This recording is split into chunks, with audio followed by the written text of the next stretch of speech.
இந்த தவளையோட உடம்பு பாத்தீங்கன்னா ஐபோன் பேக் கேஸ் மாதிரி ரொம்பவே டிரான்ஸ்பரா இருக்கும். நம்ம உடல்ல இருக்க வயிற்று பகுதி, இதயம் பகுதி, நம்ம சாப்பிடுற உணவு முதல் கொண்டு இது அத்தனையும் எந்த விதமான எக்ஸ்ரேயும் இல்லாம டிரான்ஸ்பரா கண்ணாடி போய் நம்மளால பார்க்க முடிஞ்சா எப்படி இருக்கும்.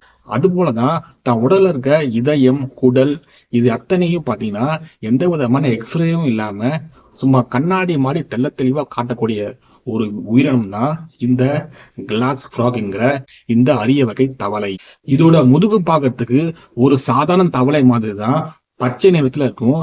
இதை அப்படியே திருப்பி போட்டு பார்த்தீங்கன்னா இதோட இதயம் துடிக்கிறது, இதோட ரத்த நாணங்கள், கல்லீரல் எல்லாமே தெள்ள தெளிவா நேரடியாவே பார்க்கலாம்.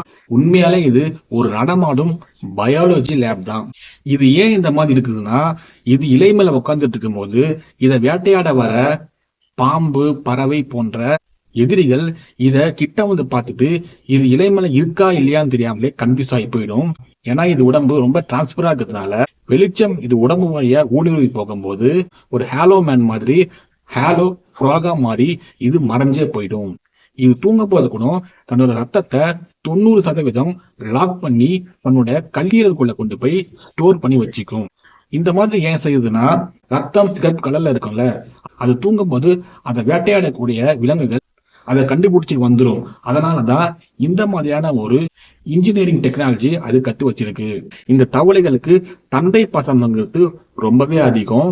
தன்னோட ஃபேமிலியில இருக்க தன்னோட குட்டி தவளைகளுக்கு எதனா ஒண்ணுனா சும்மா அடிச்சு தூக்கிட்டோம்டாங்கிற மாதிரி சும்மா கெத்தா முன்னாடி வந்து நிற்கும். இந்த தவளைகள் வட அமெரிக்கா பகுதியில் இருக்க காடுகள்ல வசிச்சுட்டு இருக்கு. இது நிஜமாகவே இயற்கையுடைய ஒரு கலைப்படைப்பு அப்படின்னு சொல்லலாம். இந்த மாதிரி ஒரு டிரான்ஸ்பரான உடல் உங்களுக்கு இருந்தா நீங்க என்ன பண்ணுவீங்கிறத கமெண்ட்ல சொல்லுங்க. இந்த தகவல் பிடிச்சிருந்தா லைக் பண்ணீங்க. மேலும் இது போல வீடியோக்கள் பார்க்க நம்ம சேனலை சப்ஸ்கிரைப் பண்ணிக்க.